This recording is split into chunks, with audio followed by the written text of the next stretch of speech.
இந்த சம்பவம் நடந்து ஒரு 27 வருஷம் இருக்கும். இப்ப நினைச்சாலும் அந்த நாளோட ஞாபகங்கள் அப்படியே மனசுக்குள்ள ஒரு மாதிரி ஈரமா பதட்டமா ஒட்டிக்கிட்டு இருக்கு. அப்போ நாங்க காரைக்குடில ஒரு ஹவுசிங் போர்டு குடியிருப்பில இருந்தோம். சுத்தி அதிக வீடுகள் இல்லாத ஒரு ஒதுக்குப்புறமான இடம் அது. அப்பா மில் வேலைக்கு போயிடுவாரு. அம்மா டீச்சர். வீட்ல நானும் என்னை விட 2 வயசு சின்னவளான என் தங்கச்சியும் தான். எங்களுக்குள்ள அப்போலாம் எப்பவும் சண்டைதான். அடிச்சுக்காத நாளே இருக்காது. நான் அவளை கிழுவேன், அவ என் முடிய பிடிச்சு இழுப்பா. முற்றுப்புள்ளி. ஏதோ ஒரு சின்ன காரணத்துக்காக நாள் முழுக்க எலியும் பூனையுமா அடிச்சுக்கிட்டே இருப்போம். நான் அப்போதான் காலேஜ் போக ஆரம்பிச்சிருந்தேன். புதுசா சில நண்பர்கள், அவங்க மூலமா புது புது பழக்கங்கள். உடலுறவு புத்தகங்கள் படிக்கிறது, ஒளிஞ்சு நின்னு சிகரெட் அடிக்கிறது, மலையாள படங்கள் பார்க்கிறதுன்னு அந்த வயசுக்கே உரிய எல்லா தப்பும் தேடலும் உள்ள வந்துச்சு. கூடவே சுய இன்பம் பண்ற பழக்கமும் ஆரம்பிச்சது. ஆனா ஒரு குறிப்பிட்ட நாளுக்கு அப்புறம் எனக்கும் என் தங்கச்சிக்கும் இடையில இருந்த அந்த சண்டைங்க மொத்தமா நின்னுருச்சு. அதுக்கு காரணமான அந்தச் சம்பவத்தை தான் நான் இப்போ சொல்லப் போறேன். அன்னைக்கு ஒரு நாள் சாயங்காலம் ஸ்கூல்ல இருந்து சீக்கிரமே வீட்டுக்கு வந்துட்டேன். வீட்ல யாரும் இல்லை. ஒருவிதமான தனிமை. எனக்குள்ள அந்த வயசுக்கே உரிய அந்தச் சூடு எகிற ஆரம்பிச்சது. படுக்கைக்கு அடியில ஒளிச்சு வச்சிருந்த அந்த புத்தகத்தை எடுத்து படிக்க ஆரம்பிச்சேன். 2 பொண்ணுங்க நெருக்கமா இருக்குற மாதிரியான ஒரு கதை அது. படிச்சுக்கிட்டு இருக்கும்போதே உடம்பெல்லாம் ஒரு மாதிரி சுடேறி நரம்பெல்லாம் புடைக்க ஆரம்பிச்சது. எனக்கு உடனே ஏதாவது பண்ணி ஆகணும் போல இருந்துச்சு. எங்க வீட்ல கக்கூஸ் வீட்டுக்குள்ள கிடையாது. பின்னாடி ஒரு 10 அடி தள்ளி தனி கட்டிடமா இருக்கும். அது எனக்கு ரொம்ப வசதியா போச்சு. வேகமா உள்ள போய் கதவை சாத்திக்கிட்டு டவுசரை கழட்டிட்டு என்னைய நானே ஆஸ்வாசப்படுத்த ஆரம்பிச்சேன். அந்த புத்தகத்துல படிச்சதையே மனசுக்குள்ள நினைச்சுக்கிட்டு ரொம்ப வேகமா செஞ்சதுல கொஞ்ச நேரத்துலயே எனக்கு எல்லாம் முடிஞ்சு டவுசர் எல்லாம் ஈரமாகிடுச்சு. உடம்பெல்லாம் ஏதோ பெரிய வேலை செஞ்ச மாதிரி ஒரு களைப்பு. அப்படியே அந்த கக்கூஸ் சுவத்துல சாஞ்சு உட்கார்ந்துட்டேன். அப்போதான் திடீர்னு யாரோ நடந்து வர்ற சத்தம் கேட்டுச்சு. கதவுல இருந்த சின்ன ஓட்டை வழியா யாருன்னு பார்த்தேன். என் தங்கச்சி. அவளை பார்த்ததும் காலையில அவளால அம்மா கிட்ட நான் அடி வாங்கினது ஞாபகத்துக்கு வந்துச்சு. அந்த வயசுக்கே உரிய ஒரு சின்ன குழந்தைத்தனம் என் மனசுல எட்டி பார்த்துச்சு. சரி, இவ உள்ள வந்ததும் திடீர்னு முன்னாடி குதிச்சு ஹோன்னு கத்தி இவளை பயமுறுத்தி அழ வைக்கணும்னு முடிவு பண்ணேன். குளியலறையில தண்ணி பிடிச்சு வைக்கிற ஒரு பெரிய அண்டா இருந்துச்சு. அதுக்கு பின்னாடி போய் மூச்சை அடக்கி ஒளிஞ்சுக்கிட்டேன். அவ கதவை திறந்துக்கிட்டு உள்ள வந்தா. வாயில ஏதோ ஒரு பாட்டை முணுமுணுத்துக்கிட்டே இருந்தா. உள்ள வந்ததும் சட்டை பட்டனை கழட்ட ஆரம்பிச்சா. நான் அவளை பயமுறுத்த சரியான நேரத்துக்காக காத்துக்கிட்டு இருந்தேன். ஆனா அவ மெதுவா சட்டையை கழட்டி போட்டப்போ என் பார்வையில அவளோட முழுமையான மேலுடம்பு பட்டுச்சு. அவ மூஞ்சியை கழுவினா. அவ மேலுடம்பு பாவாடை எல்லாம் லேசா ஈரமாகிடுச்சு. என் பக்கம் திரும்பாமலேயே அவ பாவாடையையும் அவுத்துட்டா. அவ உடம்புல இப்போ வெறும் ஒரு பச்சை கலர் உள்ளாடை மட்டும்தான் இருந்துச்சு. எனக்குள்ள திடீர்னு ஒரு வித்தியாசமான பதட்டம். நெஞ்சு வேகமா அடிச்சுக்க ஆரம்பிச்சது. முதல் தடவையா ஒரு பொண்ணை இப்படி பார்க்கிறேன். அதுவும் என் கூடவே பிறந்து வளர்ந்து சண்டை போட்ட என் தங்கச்சி. மனசுக்குள்ள ஒரு குற்ற உணர்ச்சி லேசா எட்டி பார்த்தாலும் என் வயசும் அந்த நேரத்துல இருந்த ஒருவிதமான வெறியும் என் கண்களை விலக்க விடல. சத்தம் வராம ரொம்ப கவனமா அப்படியே உட்கார்ந்து பார்க்க ஆரம்பிச்சேன். உடம்பெல்லாம் ஏதோ பண்ணுச்சு. அவ மெதுவா உள்ளாடையை முட்டி வரைக்கும் இறக்கிட்டு உட்கார்ந்தா. அந்த நிலையில அவளை பார்க்கும்போது என்னைய மீறி எனக்குள்ள திரும்பவும் ஒரு சூடு ஏறுச்சு. அவ ஒண்ணுக்கு இருந்து முடிச்சதும் உள்ளாடையை திரும்ப போட்டுக்கல. மாறாக நான் கொஞ்சமும் எதிர்பார்க்காத ஒரு காரியத்தை செஞ்சா. அங்க இருந்த ரொம்ப மென்மையான ஒரு பழைய பிரஷை எடுத்து அவளோட அந்தரங்க பகுதியில மெதுவா தடவ ஆரம்பிச்சா. அவளுக்கும் அது வயசு கோளாறுதானே. தனிமையில அந்த உணர்ச்சிகள் அவளுக்கும் நிச்சயம் வந்திருக்கும். அதை அவ அன்னைக்கு செஞ்சுக்கிட்டு இருந்தா. அவ அப்படிச் செய்றதை பார்க்க பார்க்க எனக்குள்ள மூச்சு திணற ஆரம்பிச்சது. என்னால அந்த இடத்தை விட்டு நகரவும் முடியல, அந்த பார்வையை கடக்கவும் முடியல. முதல் தடவையா ஒரு பொண்ணு அவளுக்கு அவளே சுய இன்பம் பண்ணிக்கிறதை நேர்ல பார்க்கிற அந்த உணர்வு. என்னைய அறியாமலேயே நான் மறைஞ்சிருந்த அண்டாவுக்கு பின்னாடி இருந்து சட்டுன்னு எழுந்துட்டேன்.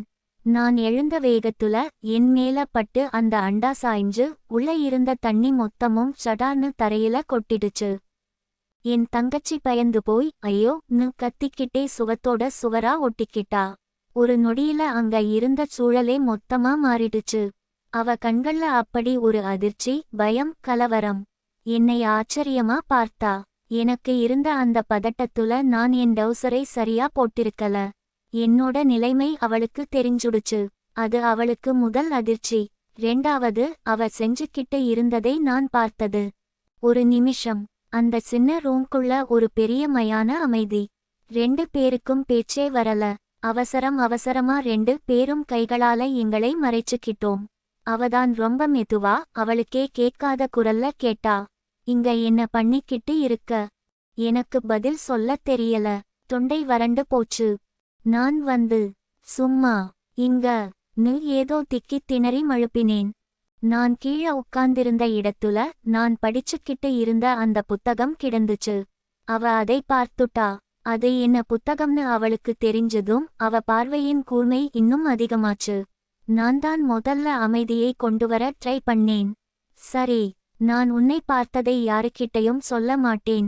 நீயும் அம்மா அப்பா கிட்ட இதைச் சொல்லாத ன்னு ஒரு ஒப்பந்தம் பேசினேன். அவளும் சரின்னு தலையாட்டினா. நீ திரும்பி நில்லு, நான் துணி போட்டுக்கிறேன் ன்னு சொன்னா. எனக்குள்ள இருந்த அந்த பதட்டம் லேசா விலகி ஒரு தைரியம் வந்துச்சு. எதுக்கு திரும்பணும்? நான் தான் எல்லாத்தையும் பார்த்தாச்சே ன்னு கொஞ்சம் கிண்டலா சொன்னேன். அவளுக்கு ரோஷம் வந்துருச்சு. போடா, நீ மட்டும்தான் எல்லாம் பார்த்துட்டியா? நானும் உன்னோடதை ஒரு நாள் பார்ப்பேன் ன்னு வழக்கமா என்கிட்ட சண்டை போடுற அதே டோன்ல சொல்லிட்டு என் பக்கத்துல வந்து என் நெஞ்சுல கை வச்சு லேசா தள்ளிவிட்டா. தரையில கொட்டியிருந்த தண்ணியில நான் வழுக்க பேலன்ஸ் இல்லாம அவளையும் பிடிச்சு இழுத்துக்கிட்டு 2 பேரும் தரையில விழுந்துட்டோம். விழுந்த வேகத்துல அவ என்னைய இறுக்கமா கட்டிப்பிடிச்சுக்கிட்டா. என் மேல அவ விழுந்ததும் என்னோட நிலைமை இன்னும் மோசமாச்சு. 2 பேரும் மெதுவா தட்டுத்தடுமாறி எழுந்து நின்னோம். அவ பார்வை திரும்பவும் என் மேல போச்சு. ரொம்ப தயக்கமா, ஆனா ஒரு பெரிய ஆர்வத்தோட அவ கை மெதுவா என் தொடையைத் தாண்டி வந்து என்னை தொட்டுச்சு. எனக்கு உடம்பெல்லாம் 1000 வாட்ஸ் கரண்ட் அடிச்ச மாதிரி இருந்துச்சு. என்னோட நரம்புகள் எல்லாம் துடிக்க ஆரம்பிச்சது. இன்னொருத்தர் என்னைய தொடரது அதுதான் முதல் முறை. அதுவும் ஒரு பொண்ணோட மென்மையான விரல்கள். என் மனசுக்குள்ள இருந்த கிளுகிளுப்பு உச்சத்துக்கே போச்சு. அவ சட்டுன்னு நிலைமையை புரிஞ்சுக்கிட்டு விலகி நின்னு துணியை போட்டுக்க ஆரம்பிச்சா. ஆனா என்னால என்னை கட்டுப்படுத்த முடியல. நான் மெதுவா அவ பின்னாடி போய் அவ முதுகுல உரசற மாதிரி ரொம்ப நெருக்கமா நின்னேன். பின்னால இருந்து அவளை அப்படியே கட்டிப்பிடிச்சேன். அண்ணா, வேணாம்னா, யாராவது பார்த்துட போறாங்க ன்னு ரொம்ப மெதுவா முணங்கினா. ஆனா அவ என்னை தள்ளிவிடல. அவ உடம்பும் சூடா இருக்குறது எனக்கு தெரிஞ்சது. நான் என் முகத்தை அவ கழுத்துக்கிட்ட வச்சு யாரும் பார்க்க மாட்டாங்க. அம்மா அப்பா வர இன்னும் லேட்டாகும். இது நமக்கள்ளியே இருக்கட்டும் ன்னு கிசுகிசுத்துக்கிட்டே அவளை என் பக்கம் திருப்பினேன். அவ முகத்துல என் முகத்தை வச்சு மெதுவா தேய்ச்சேன். அவளை ரொம்ப இறுக்கமா அணைச்சுக்கிட்டேன். அவளோட வெற்று முதுகுல என் கைகளை வச்சு தடவினேன்.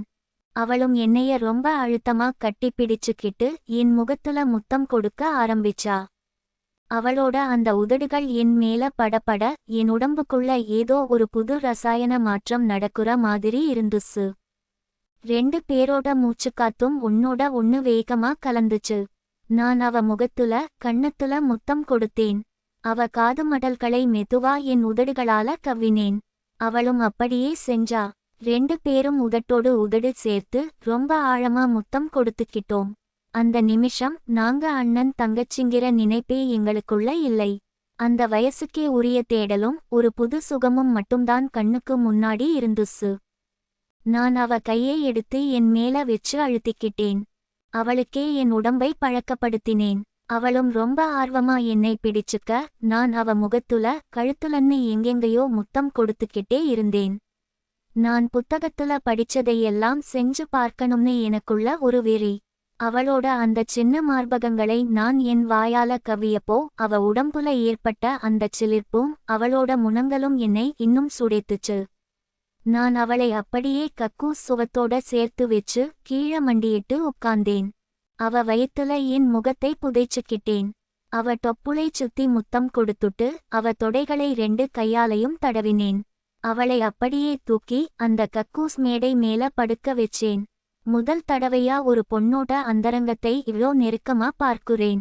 ரொம்ப மெதுவா, லேசான ஈரத்தோட, வித்தியாசமான ஒரு வாசனையோட இருந்துச்சு. நான் என் முகத்தை அப்படியே அவ கால்களுக்கு நடுவுல புதைச்சுக்கிட்டேன். என் நாக்கால அவளை தீண்டியதும் அவ உடம்புல ஒரு பெரிய நடுக்கம். ஒரு பலமான முனங்கல் சத்தம் அவ வாயில இருந்து வந்துச்சு. அவ ஒரு காலை எடுத்து என் தோள் மேல போட்டுக்கிட்டு என் தலையை இன்னும் அழுத்தமா பிடிச்சுக்கிட்டா. ஒருவிதமான புளிப்புச் சுவையும் அந்த வாசனையும் என்னை பித்துப்பிடிக்க வச்சது. நான் அவளுக்கு பிடிச்ச மாதிரி செஞ்சுக்கிட்டே இருந்தேன். அவ அப்படியே கண்களை மூடி அந்த சுகத்தை அனுபவிச்சா. அம்மா வந்துருவாங்க அண்ணா, நாளைக்கு செய்யலாம் போதும் நு வெட்கத்தோடையும் பயத்தோடையும் முணங்கிக்கிட்டே அவ எழுந்திருச்சா. நானும் அவசரமா துணிகளை போட்டுக்கிட்டேன். எனக்கு இன்னும் அந்த போதை தெளியல.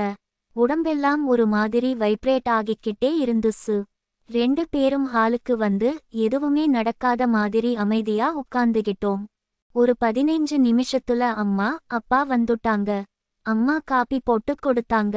நாங்க எல்லாரும் டிவி பார்த்தோம். அன்னைக்கு சாயங்காலம் முழுக்க நானும் அவளும் சண்டை போட்டுக்காம அமைதியா இருக்கிறதை பார்த்து அம்மாவுக்கும் அப்பாவுக்கும் ஒரே ஆச்சரியம்.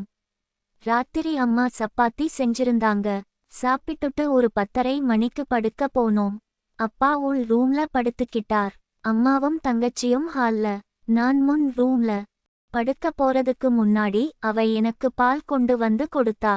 கொடுக்கும்போது ரொம்ப மெதுவா, யாருக்கும் கேட்காத மாதிரி என் காதுல, இன்னைக்கு சீக்கிரம் தூங்கிடாத, நாம திரும்பவும் விளையாடலாம் னு கிசுகிசுத்துட்டு போனா. என் நெஞ்சு படபடன்னு அடிச்சுக்கிட்டே இருந்துச்சு. அவளுக்காகவே காத்துக்கிட்டு படுத்திருந்தேன்.